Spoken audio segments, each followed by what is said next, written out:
大事不妙，利雅当地已遭受罕见雷雨大风袭击，住所周边一地狼藉。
也不近，如果有摩托，时间还能再缩。赶回家的莉亚来不及休息，她还剩下一大堆衣服没有清洗，趁着现在有时间，去把衣服洗干净晾晒。现在阳光也好，大概半天就能晾干。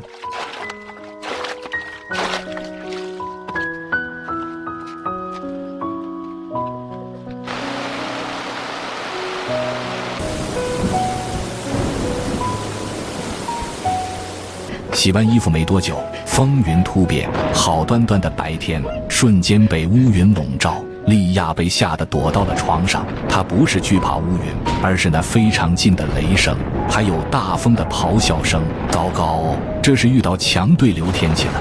听这个动静，是10几级的短时雷雨大风。莉亚很无助，蜷缩在床上等待这场风暴离开。